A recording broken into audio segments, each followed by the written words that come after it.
Hello. Quickly start करते हैं हम पार्टनरशिप फाइनल अकाउंट। ठीक है, 11th में हमने फाइनल अकाउंट पढ़ा था, लेकिन वो फाइनल अकाउंट था प्रोप्राइटर्स का फाइनल अकाउंट। 12th में हमें पढ़ना है पार्टनरशिप फाइनल अकाउंट।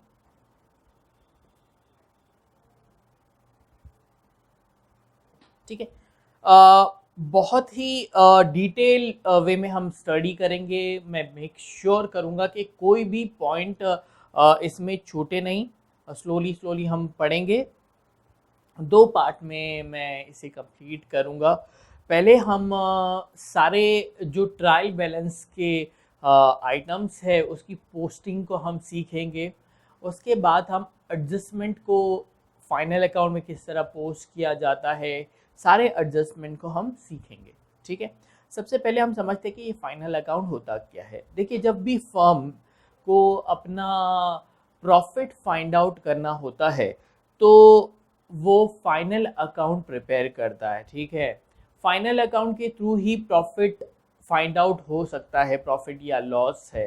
ठीक है, नॉर्मली फाइनल अकाउंट हम ईयर एंड में बनाते हैं, लेकिन ज़रूरी नहीं है। जब भी जिस पॉइंट ऑफ टाइम पे हमें फाइंड आउट करना है कि हमारा प्रॉफिट हो रहा है या लॉस हो रहा है, तो हम फाइनल अकाउंट बनाते हैं। ठीक है, देखिए, फाइनल अकाउंट नॉर्मली हम ट्रायल बैलेंस के बेस पे बनाते हैं।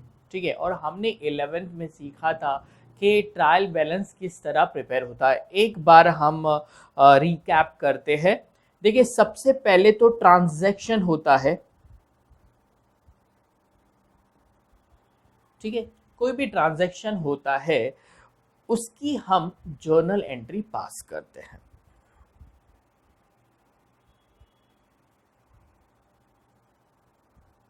ठीक है, जर्नल एंट्रीज को हम रिस्पेक्टिव लेजर में पोस्ट करते हैं। ठीक है, हम काफ़ी लेजर्स बनाते हैं, डिफरेंट डिफरेंट लेजर बनाते हैं। ठीक है, सो लेजर में हम जर्नल एंट्री को पोस्ट करते हैं। ठीक है, और जब भी हमें फाइनल अकाउंट प्रिपेयर करना होता है, हम लेजर को क्लोज करते हैं और लेजर को बैलेंस करते हैं। ठीक है, जब भी लेजर हम क्लोज करेंगे, बैलेंस करेंगे, तब हमें इधर लेजर में डेबिट बैलेंस मिलेगा या क्रेडिट बैलेंस मिलेगा या फिर कोई भी बैलेंस नहीं मिलेगा। तो लेजर जब भी क्लोज होगा तो हमें इधर डेबिट बैलेंस मिलेगा या फिर हमें क्रेडिट बैलेंस मिलेगा या फिर हमें कोई भी बैलेंस नहीं मिलेगा उस लेजर में। ठीक है, तो जो भी लेजर में हमें डेबिट बैलेंस या क्रेडिट बैलेंस मिल रहे हैं, हम उन सारे बैलेंसेस की एक समरी बनाते हैं जिसे हम कहते हैं ट्रायल बैलेंस। ठीक है,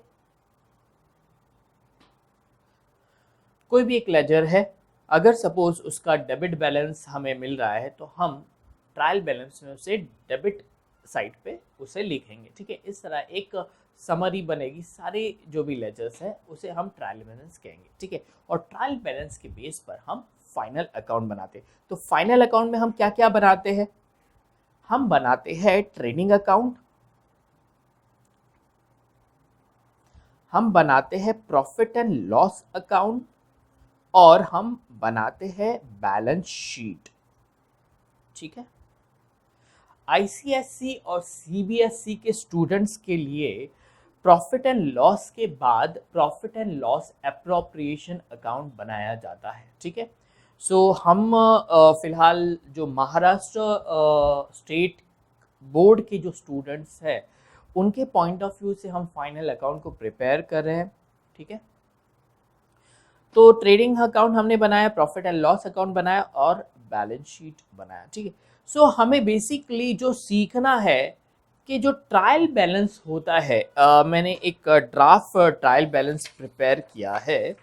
ये एक ट्रायल बैलेंस मैंने प्रिपेयर किया है। ठीक है, उसमें कुछ आइटम डेबिट पर है और कुछ आइटम क्रेडिट पर है। जो मैंने कहा था कि लेजर में जो भी लेजर हम क्लोज करते हैं उसका डेबिट बैलेंस आता है तो हम डेबिट के कॉलम में लिखेंगे, और जिस लेजर का क्रेडिट बैलेंस आता है उसे हम क्रेडिट के कॉलम में लिखेंगे। उस तरह एक समरी हम प्रिपेयर करेंगे जिसे हम ट्रायल बैलेंस कहते हैं। ठीक है, तो हमें सबसे पहले समझना है कि ये जो ट्रायल बैलेंस के आइटम्स है वो हमारे फाइनल अकाउंट में कहाँ पर रिफ्लेक्ट करेंगे। ठीक है, देखिए सबसे पहला जो रूल है वो ये है कि ये जितने भी अकाउंट्स है, ये जो भी दिख रहा है आपको, परचेसेस है, सेल्स है, वेजेस है, सैलरीज है, रेंट है, ये हमारे फाइनल अकाउंट में कहीं पर भी एक जगह पोस्ट होंगे। ठीक है, कहीं भी एक जगह पोस्ट होंगे मीन्स जैसे कि परचेजेस है, जो फर्स्ट आइटम है परचेजेस, ये या तो वो ट्रेडिंग अकाउंट में आएगा या फिर प्रॉफिट एंड लॉस अकाउंट में आएगा या बैलेंस शीट में आएगा। ठीक है, कहीं पर भी एक जगह आएगा। ठीक है, ये सबसे पहले हमें ध्यान में रखना होगा। ठीक है, अब समझेंगे कि ये जो परचेजेस है वो कौन सी जगह पर जाएगा। हमारे पास तीन चॉइसेस है, ट्रेडिंग है, पीएनएल है और बैलेंस शीट है। लेकिन उन तीन जो हम दो अकाउंट बना रहे हैं और एक बैलेंस शीट बना रहे हैं, बैलेंस शीट को हम अकाउंट नहीं कहते, बैलेंस शीट को हम एक स्टेटमेंट कहते हैं, असेट और लायबिलिटी की स्टेटमेंट कहते हैं, उसे अकाउंट नहीं कहा जाता है। तो ट्रेडिंग अकाउंट में दो हमारे पास कॉलम आ जाएंगे, एक हमारे पास डेबिट आएगा, एक क्रेडिट। उसी तरह प्रॉफिट एंड लॉस में भी डेबिट आएगा और क्रेडिट, और बैलेंस शीट में हम असेट लिखेंगे और लायबिलिटी लिखेंगे। नॉर्मली असेट साइड जो होती है वो डेबिट होती है और लायबिलिटी साइड होती है वो क्रेडिट होती है। ठीक है, सो जो पहला रूल है वो जो अकाउंट है, जो ट्रायल बैलेंस की जो आइटम है वो हमारे फाइनल अकाउंट में कहीं पर भी एक जगह जाएंगे। ओके, अब ट्रायल बैलेंस में अगर वो डेबिट पे है तो वो हमारे फाइनल अकाउंट में सिर्फ और सिर्फ डेबिट साइड पर ही रिकॉर्ड होगा। या तो वो ट्रेडिंग अकाउंट के डेबिट पे रिकॉर्ड होगा या प्रॉफिट एंड लॉस के डेबिट पर रिकॉर्ड होगा या फिर वो बैलेंस शीट के असेट साइड पे, बैलेंस शीट का असेट मींस डेबिट। ठीक है, तो असेट साइड पे होगा। और उसी तरह अगर हमारे ट्रायल बैलेंस में आइटम क्रेडिट पे दिख रहा है तो हमारे फाइनल अकाउंट में वो क्रेडिट पे आएगा, कहीं पर भी एक जगह क्रेडिट आएगा, या तो वो ट्रेडिंग अकाउंट के क्रेडिट पे आएगा या प्रॉफिट एंड लॉस अकाउंट के क्रेडिट पे आएगा या फिर बैलेंस शीट में वो असेट साइड पे आएगा। ठीक है, देखिए ये बात तो क्लियर हो गई है कि हमारे जो ट्रायल बैलेंस के आइटम है वो हमारे फाइनल अकाउंट में कहीं ना कहीं एक जगह ही जाएंगे और जो यहाँ डेबिट पे है वहां पर भी डेबिट में ही होगा। ठीक है, अब हम समझते हैं ये जो डिफरेंट डिफरेंट आइटम है वो कौन से बेस पर हमारे फाइनल अकाउंट में जाता है।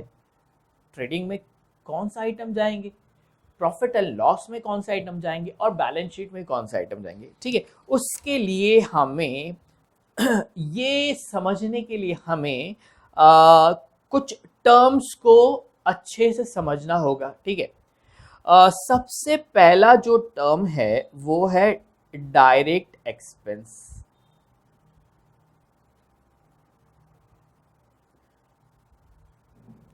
ठीक है, दूसरा जो टर्म है वो है इनडायरेक्ट एक्सपेंस। ठीक है, फिर आता है डायरेक्ट इनकम और इनडायरेक्ट इनकम। ठीक है, और असेट आएगा और लायबिलिटीज आएगा। ठीक है, सबसे पहले हम डायरेक्ट एक्सपेंस से स्टार्ट करते हैं। डायरेक्ट एक्सपेंसेस वो एक्सपेंस होता है, डायरेक्ट एक्सपेंस वो एक्सपेंस होता है जो हमारे प्रोडक्ट पर लगता है और हम उसे डायरेक्टली आइडेंटिफाई करते हैं। मैं समझाता हूँ। हमारी फर्म जो भी प्रोडक्ट बनाती है, जो हमारा हम जिसे बेचते हैं, जैसे फॉर एग्जांपल कैलकुलेटर, अगर हम एग्जांपल लेते, हमारी फर्म कैलकुलेटर बना के सेल करती है। सो कैलकुलेटर बनाने में जो भी एक्सपेंसेस लग रहे हैं, अगर वो डायरेक्टली आइडेंटिफाइबल है तो उसे हम डायरेक्ट एक्सपेंस कहेंगे, ठीक है। फॉर एग्जाम्पल हमने मटेरियल लगाया जो कैलकुलेटर में लग रहा है, मटेरियल लगाया, तो ये जो मटेरियल है वो डायरेक्टली मेरे कैलकुलेटर पे लग रहा है और मैं आइडेंटिफाई कर सकता हूँ कि एक कैलकुलेटर बनाने में इतना मटेरियल लग रहा है, तो वो जो मटेरियल है वो मेरा डायरेक्ट एक्सपेंस होगा, ठीक है। लेकिन अगर ऐसा एक्सपेंस जो हम इनकर कर रहे हैं, लेकिन हम ये नहीं कह सकते कि हमारे प्रोडक्ट पर वो कितना लग रहा है, ठीक है, हम आइडेंटिफाई नहीं कर सकते हैं कि हमारे प्रोडक्ट पर वो एक्सपेंस कितना लग रहा है, तो ऐसे एक्सपेंस को हम इनडायरेक्ट एक्सपेंस कहेंगे। फॉर एग्जाम्पल सैलरी की अगर हम बात करते हैं, सैलरी हम नॉर्मली पे करते हैं ऑफिस स्टाफ को, ठीक है। तो हम ये नहीं कह सकते, मैं एक एग्जाम्पल लेता हूँ कि हमारी जो फर्म है वो 3 प्रोडक्ट बना रही है, एक है प्रोडक्ट एक्स, एक है प्रोडक्ट वाई और थर्ड है प्रोडक्ट जेड, ठीक है। एक है मिस्टर ए, एक है मिस्टर बी, मिस्टर सी और मिस्टर डी, ठीक है। मिस्टर ए को हम कुछ पेमेंट करते हैं, किस चीज़ के लिए पेमेंट करते हैं, वो प्रोडक्ट एक्स बनाता है, ठीक है। मिस्टर ए प्रोडक्ट एक्स बनाता है। मिस्टर बी को हम पेमेंट कर रहे हैं क्योंकि वो प्रोडक्ट आता है, ठीक है। और मिस्टर सी प्रोडक्ट जेड बनाता है, ठीक है। मिस्टर डी को हम पेमेंट करते हैं, ठीक है, पेमेंट करते हैं एज अ सैलरी।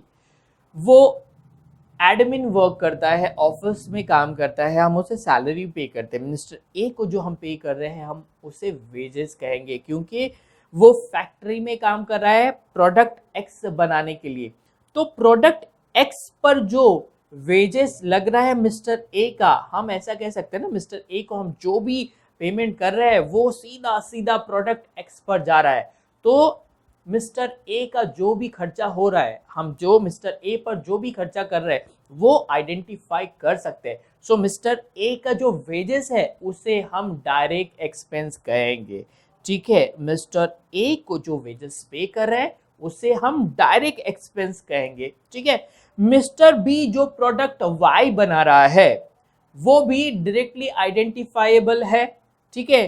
तो मिस्टर बी के जो पेमेंट है उसे हम वेजेस कहेंगे, तो वेजेस जो होगा वो डायरेक्ट एक्सपेंस कहलाएगा। मिस्टर सी को भी हम जो वेजेस पे कर रहे हैं वो भी डायरेक्टली आइडेंटिफाइबल है, सो मिस्टर सी का जो वेजेस है वो डायरेक्ट एक्सपेंस कहलाएगा। लेकिन मिस्टर डी को जो हम सैलरी पे कर रहे हैं हम ये नहीं कह सकते। फॉर एग्जाम्पल मिस्टर डी को हम 50,000 रुपीज सैलरी दे रहे हैं मंथली, ठीक है। हम ये नहीं कह सकते कि 50,000 में मिस्टर डी की जो सैलरी उसमें कितना पैसा प्रोडक्ट एक्स के लिए है, कितना पैसा वाई के लिए और प्रोडक्ट जेड के लिए, ठीक है।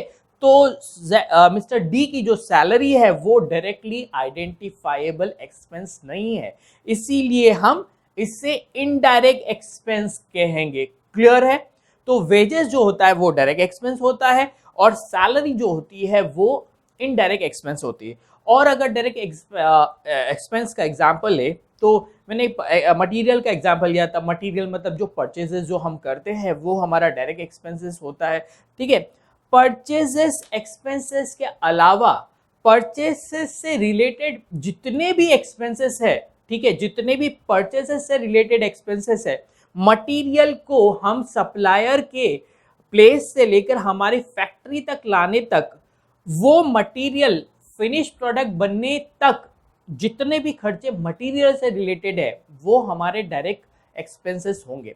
फॉर एग्जांपल अगर मटेरियल हम किसी और कंट्री से इंपोर्ट कर रहे हैं तो जैसे ही हमने इंपोर्ट किया इंडिया में वो मटेरियल लैंड करता है तो हमें उस पर कुछ कस्टम ड्यूटी, इंपोर्ट ड्यूटी पे करना होता है। तो जो कस्टम ड्यूटी है, जो इंपोर्ट ड्यूटी है, वो हमारा डायरेक्ट एक्सपेंस होगा, ठीक है, क्योंकि वो परचेज की कॉस्ट में ऐड हो जाएगा, ठीक है। उसी तरह जो सप्लायर के गोडाउन से लेकर हमारे फैक्ट्री तक जो ट्रांसपोर्टेशन पे होता है, हम उससे कहते हैं कैरियज इनवर्ड, ठीक है।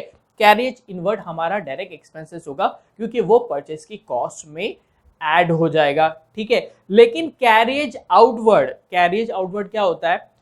फिनिश गुड जो हम बना देते हैं, एक बार हमारा प्रोडक्ट बन जाता है, उसके बाद जब हम सेल करते हैं हमारे कस्टमर को, हमारे वेयरहाउस से कस्टमर के लोकेशन तक हमने जो ट्रांसपोर्टेशन कॉस्ट पे की है फिनिश गुड्स से रिलेटेड, उसे हम कहेंगे carriage outward.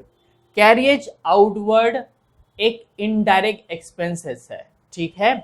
Carriage inward direct expenses है और कैरियज आउटवर्ड इनडायरेक्ट एक्सपेंसेस। अगर रेंट की बात करते हैं, अगर फैक्ट्री का रेंट है तो हम उसे डायरेक्ट एक्सपेंसेस कहेंगे, क्योंकि वो फैक्ट्री से रिलेटेड है, फैक्ट्री में हमारा प्रोडक्ट बन रहा है, तो हम कह सकते हैं कि वो डायरेक्ट एक्सपेंसेस है। लेकिन अगर वो ऑफिस का रेंट है या फिर वेयरहाउस का रेंट है, तो हम उसे इनडायरेक्ट एक्सपेंसेस कहेंगे।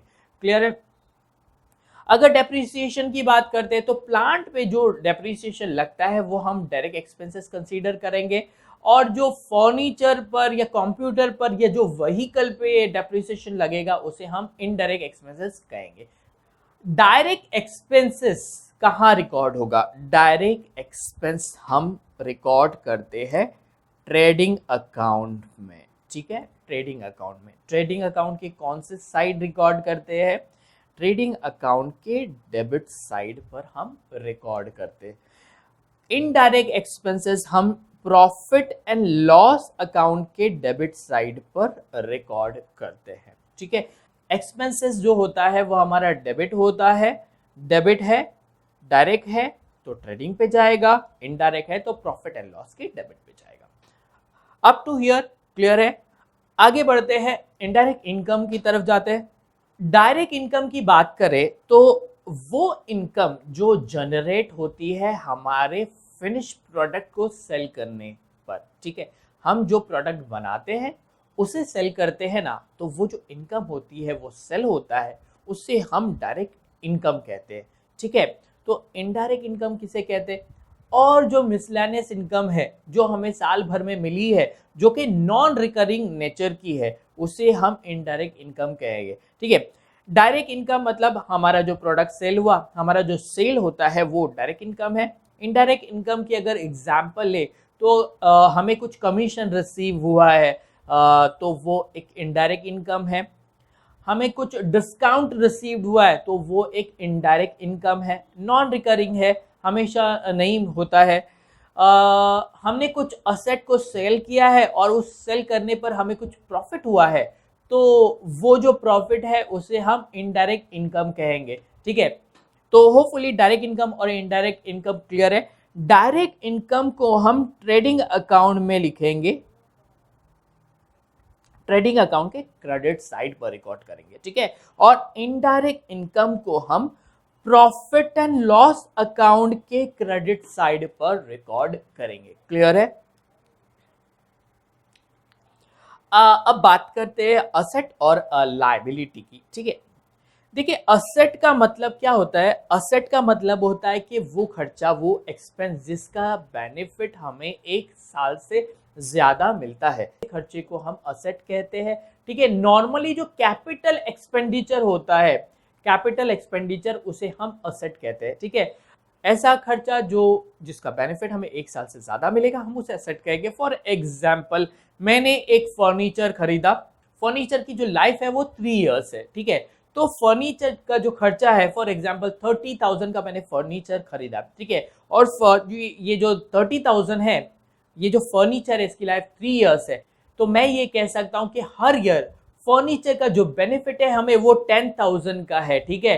तो टोटल 30,000 को हम कैपिटल एक्सपेंडिचर का कंसीडर करेंगे, हम उसे असेट कहेंगे, ठीक है। और उसका जो एवरी ईयर का जो बेनिफिट है हर साल का 10,000 का, वो हमारा रेवेन्यू एक्सपेंडिचर बनेगा, उसे हम प्रॉफिट एंड लॉस में रिकॉर्ड करेंगे। ठीक है, अगर सपोज असेट की लाइफ 1 साल या 1 साल से कम हो, ठीक है, तब उसे हम रेवेन्यू एक्सपेंडिचर कंसीडर करेंगे। क्लियर है? ठीक है, तब हम उसे कैपिटल एक्सपेंडिचर नहीं कहेंगे। ओके, असेट की एग्जांपल हमारे फर्नीचर है, हमारी प्लांट एंड मशीनरी है, कंप्यूटर है, व्हीकल है, उसी तरह डेटर है। डेटर भी असेट है क्योंकि डेटर हमारा रिसीवेबल होता है जो कैश में कन्वर्ट होता है कुछ टाइम बाद। स्टॉक जो होता है वो हमारा क्लोजिंग स्टॉक, जो अनसोल्ड स्टॉक होता है वो हमारा असेट होता है। लाइबिलिटी की बात करें तो लाइबिलिटी में जो कैपिटल होता है वो हमारी लाइबिलिटी है। बैंक लोन है, क्रेडिटर्स है, बिल्स पेबल है, ये सारी लाइबिलिटीज है। क्लियर है? तो असेट को हम बैलेंस शीट के असेट साइड पे लिखेंगे और लाइबिलिटीज है तो हम उससे बैलेंस शीट की लाइबिलिटीज पे लिखेंगे। तो सबसे पहला जो काम है हमारा वो हमें ट्रायल बैलेंस की जो आइटम है उसको आइडेंटिफाई करना है। ठीक है, आइडेंटिफाई करना मतलब अगर आइटम हमारा डायरेक्ट एक्सपेंसेस है तो सीधा सीधा हम कहेंगे एक्सपेंसेस, तो वो ट्रेडिंग अकाउंट के डेबिट पे जाएगा। अगर वो डायरेक्ट इनकम है मतलब सेल है तो हम कहेंगे कि वो ट्रेडिंग अकाउंट के क्रेडिट पे जाएगा। क्लियर है? आइए एक बार नोट कर लेते हैं जो पॉइंट हमने पढ़े हैं। मैंने कहा है ट्रेडिंग अकाउंट, ठीक है, ट्रेडिंग अकाउंट का डेबिट साइड, ट्रेडिंग अकाउंट का क्रेडिट साइड, ट्रेडिंग अकाउंट का डेबिट साइड, ट्रेडिंग अकाउंट का क्रेडिट साइड। ट्रेडिंग अकाउंट के डेबिट साइड पे हमारे डायरेक्ट एक्सपेंसेस को रिकॉर्ड करेंगे। ठीक है, हम एग्जांपल्स के साथ समझेंगे क्या क्या डायरेक्ट एक्सपेंसेस होते हैं। ट्रेडिंग अकाउंट के क्रेडिट साइड पर हम डायरेक्ट इनकम को रिकॉर्ड करेंगे। ठीक है, प्रॉफिट एंड लॉस अकाउंट, ठीक है, profit and loss account debit side और credit side. Profit and loss के डेबिट पे हम इनडायरेक्ट एक्सपेंसेस को रिकॉर्ड करते हैं और प्रॉफिट एंड लॉस के क्रेडिट पर हम इनडायरेक्ट इनकम को रिकॉर्ड करते हैं। ठीक है, बैलेंस शीट की अगर बात करें, बैलेंस शीट, ठीक है, डेबिट ये साइड होता है बैलेंस शीट पे। ठीक है, यहाँ हम असेट को रिकॉर्ड करते हैं और ये साइड क्रेडिट होती है बैलेंस शीट की। इस यहाँ हम लाइबिलिटीज को रिकॉर्ड करते हैं। मैं रिपीट करता हूँ, जो बैलेंस शीट होती है वो अकाउंट नहीं होता है। बैलेंस शीट हमारी स्टेटमेंट होती है। किस चीज़ की स्टेटमेंट होती है? असेट की और लाइबिलिटी की स्टेटमेंट होती है। ठीक है, और ट्रेडिंग हमारा अकाउंट होता है, प्रॉफिट एंड लॉस अकाउंट हमारा अकाउंट होता है। ठीक है, आइए ट्रायल बैलेंस जो हमने प्रिपेयर किया है उसे एनालाइज करते हैं और हम समझते हैं कि ये जो इंडिविजुअल आइटम्स है वो हमारे फाइनल अकाउंट में कहाँ रिफ्लेक्ट करेंगे। जो हमने कंसेप्ट सीखा है वो कंसेप्ट को हम यहाँ अप्लाई करेंगे और हम इसे पोस्ट करेंगे। ठीक है, सबसे पहले हम परचेजेस की बात करते हैं। परचेजेस डायरेक्टली आइडेंटिफाइएबल है तो हम इसे डायरेक्ट एक्सपेंस कहेंगे। ठीक है, डायरेक्ट एक्सपेंसेस है, मैंने बताया था ट्रेडिंग अकाउंट पे जाएगा। सो ट्रेडिंग अकाउंट पे कहाँ जाएगा? यहाँ पर डेबिट है तो ट्रेडिंग अकाउंट पे भी डेबिट साइड पर जाएगा। तो मैं यहाँ लिखता हूँ ट्रेडिंग अकाउंट। क्लियर है? सेल की बात करते हैं। सेल्स हमारा डायरेक्ट इनकम है। ठीक है, डायरेक्ट इनकम को कहाँ लिखेंगे? ट्रेडिंग अकाउंट में लिखेंगे। ठीक है, ट्रेडिंग अकाउंट कौन से साइड पर जाएगा? यहाँ क्रेडिट है तो वहां पर भी क्रेडिट पे ही रिकॉर्ड होगा। वेजेस की बात करते हैं तो वेजेस हमारा डायरेक्ट एक्सपेंसेस है क्योंकि वो आइडेंटिफाइएबल एक्सपेंस है। तो डायरेक्ट एक्सपेंसेस को हम कहाँ लिखते हैं? ट्रेडिंग अकाउंट में रिकॉर्ड करते हैं। ट्रेडिंग अकाउंट की कौन से साइड रिकॉर्ड करेंगे? डेबिट साइड पर रिकॉर्ड करेंगे। क्लियर है? यह हमारा डायरेक्ट इनकम है। नेक्स्ट सैलरीज की बात करते हैं। सैलरीज जो कि हमारे ट्रायल बैलेंस पे डेबिट साइड पर आ रहा है, सैलरीज हमारा इनडायरेक्ट एक्सपेंसेस है, क्योंकि सैलरीज को हम आइडेंटिफाई नहीं कर सकते कि वो किस प्रोडक्ट के लिए हमने पे किया है, तो सैलरीज को हम इनडायरेक्ट एक्सपेंसेस कहेंगे। इनडायरेक्ट एक्सपेंसेस कहाँ रिकॉर्ड होता है? प्रॉफिट एंड लॉस अकाउंट पे रिकॉर्ड होता है। कौन से साइड पे रिकॉर्ड होगा? तो यहाँ डेबिट है तो प्रॉफिट एंड लॉस पे भी डेबिट पर ही रिकॉर्ड होगा। क्लियर है? रेंट की अगर हम बात करते हैं, रेंट भी हमारा इनडायरेक्ट एक्सपेंसेस है, क्योंकि हम रेंट को आइडेंटिफाई नहीं कर सकते। लेकिन अगर रेंट हमारा फैक्ट्री से रिलेटेड है तो हम उसे डायरेक्ट एक्सपेंसेस कहेंगे और वो ट्रेडिंग अकाउंट में जाएगा। लेकिन रेंट के बारे में कुछ भी नहीं लिखा है तो हम अज्यूम करेंगे कि ये ऑफिस का रेंट है या ओवरऑल रेंट है, तो हम इसे इनडायरेक्ट एक्सपेंसेस कंसीडर करेंगे और इससे हम प्रॉफिट एंड लॉस में रिकॉर्ड करेंगे। प्रॉफिट एंड लॉस के कौन से साइड जाएगा? तो यहाँ पर डेबिट है तो प्रॉफिट एंड लॉस के भी डेबिट साइड पर जाएगा। क्लियर है? कैरेज इनवर्ड, कैरेज इनवर्ड का मैंने बताया था कि वो एक्सपेंस है जो हम इनकर करते हैं टुवर्ड्स ट्रांसपोर्टेशन। ट्रांसपोर्टेशन कॉस्ट है ये जो सप्लायर के प्लेस से लेकर हमारे फैक्ट्री तक ट्रांसपोर्टेशन कॉस्ट हम इनकर करते हैं रॉ मटेरियल से रिलेटेड, परचेसेस से रिलेटेड, तो ये हमारा डायरेक्ट एक्सपेंसेस है। इसे हम परचेसेस कॉस्ट में इंक्लूड करते हैं। ठीक है, परचेसेस डायरेक्ट एक्सपेंसेस को हम कहाँ रिकॉर्ड करते हैं? ट्रेडिंग अकाउंट पर। कौन से साइड पर रिकॉर्ड करेंगे? यहाँ डेबिट है तो वहां पर भी डेबिट ही होगा। क्लियर है? कैरियज आउटवर्ड मैंने बताया था, फिनिश प्रोडक्ट बनने के बाद जो ट्रांसपोर्टेशन कॉस्ट इंकर्ड करते हैं हम, ऐसे ट्रांसपोर्टेशन कॉस्ट को हम कहते हैं कैरेज आउटवर्ड, जो कि हमारा इनडायरेक्ट एक्सपेंसेस होता है। क्लियर है? इनडायरेक्ट एक्सपेंसेस को हम कहाँ लिखते हैं?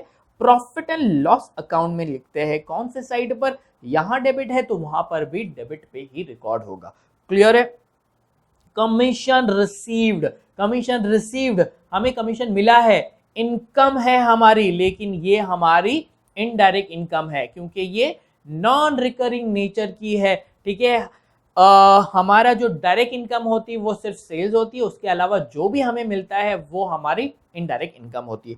सो मैं इसे इनडायरेक्ट इनकम कह रहा हूं। तो इनडायरेक्ट इनकम को हम कहाँ रिकॉर्ड करते हैं? प्रॉफिट एंड लॉस के क्रेडिट साइड पर रिकॉर्ड करते हैं। प्रॉफिट एंड लॉस के क्रेडिट साइड पे, देखिए यहां पर भी वो क्रेडिट पर है तो वहां पर भी क्रेडिट पे जाएगी। क्लियर? और डिस्काउंट रिसीव्ड, अगेन डिस्काउंट हमें रिसीव हुआ है। ठीक है, हमारी इनकम है, इनकम है तो सेल के अलावा जो भी इनकम है वो हमारी इनडायरेक्ट इनकम होती है। सो इनडायरेक्ट इनकम हम प्रॉफिट एंड लॉस अकाउंट में रिकॉर्ड करते हैं। कौन से साइड पर?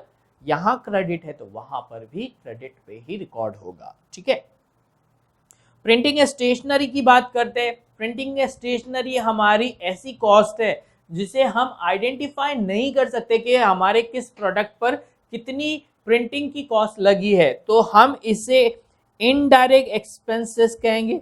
इनडायरेक्ट एक्सपेंसेस को प्रॉफिट एंड लॉस में रिकॉर्ड किया जाता है। प्रॉफिट एंड लॉस के कौन से साइड पर? डेबिट साइड पे, क्योंकि यहाँ पर भी डेबिट में है। क्लियर है?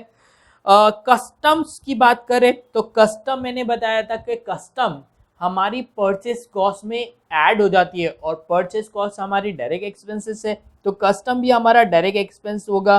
डायरेक्ट एक्सपेंसेस को हम ट्रेडिंग अकाउंट पे रिकॉर्ड करेंगे। कौन से साइड पर? डेबिट साइड पर, क्योंकि यहाँ पर भी डेबिट में है। क्लियर है? Depreciation on plant, depreciation on plant direct expenses है, फैक्ट्री से रिलेटेड है तो हम इसे डायरेक्ट एक्सपेंसेस कहेंगे। डायरेक्ट एक्सपेंसेस ट्रेडिंग अकाउंट में रिकॉर्ड होता है, ट्रेडिंग अकाउंट के डेबिट साइड पे। उसी तरह डेप्रिसिएशन ऑफ फर्नीचर हमारी इनडायरेक्ट एक्सपेंसेस है, तो इनडायरेक्ट एक्सपेंसेस को हम प्रॉफिट एंड लॉस अकाउंट में डेबिट साइड पर रिकॉर्ड करेंगे। होपफुली आपको ये जो कंसेप्ट है वो क्लियर हो गया। देखिए, आपको रट्टा नहीं मारना है। जो ट्रायल बैलेंस है उसकी जो आइटम्स है उसको बिल्कुल भी रटना नहीं है, क्योंकि आपने आज रटा कल भूल जाओगे आप। और ये जो फाइनल अकाउंट है ये आखिर तक आपका पीछा नहीं छोड़ेगा। ठीक है, फाइनल अकाउंट और टफ होते जाएगा। जो कंपनी फाइनल अकाउंट है वो और टफ होते जाएगा। वहां पर तो प्रॉपर फॉर्मेट है उस फॉर्मेट में आपको बनाना होगा। तो जब तक आप अपने कंसेप्ट को क्लियर नहीं करेंगे तब तक आप जो डिफिकल्ट क्वेश्चन है वो सॉल्व नहीं करेंगे। तो प्लीज़ ये जो मैंने आपको सिखाया है, जो टर्म्स है उसको अप्लाई कीजिए आइटम पर और पोस्ट करना सीखिए, ठीक है।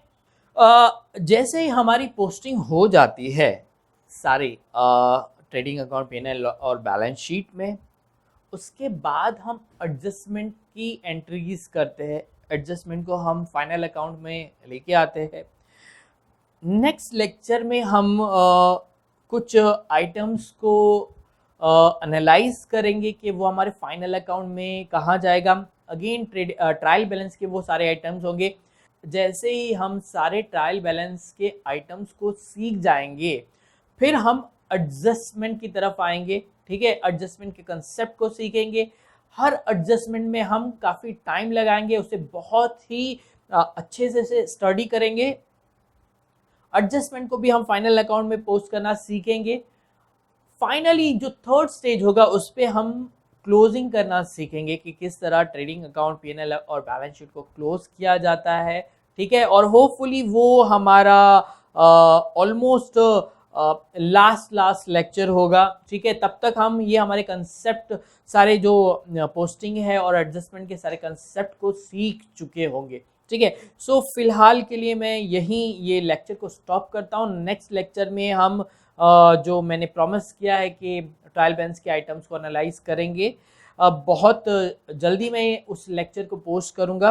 सो मेरी आपसे रिक्वेस्ट है कि अगर आपको ये लेक्चर पसंद आए तो प्लीज़ ज़्यादा से ज़्यादा इस लेक्चर को शेयर कीजिए। आपको कोई भी डाउट है तो प्लीज़ आप मुझसे पूछ सकते हो। मेरा नंबर स्क्रीन पर है, आप मुझे व्हाट्सएप कर सकते हो या फिर आप यहाँ कमेंट सेक्शन में लिख सकते हो, ठीक है। सो फिलहाल के लिए इतना ही। नेक्स्ट लेक्चर में हम ज़रूर मिलेंगे। Till then bye.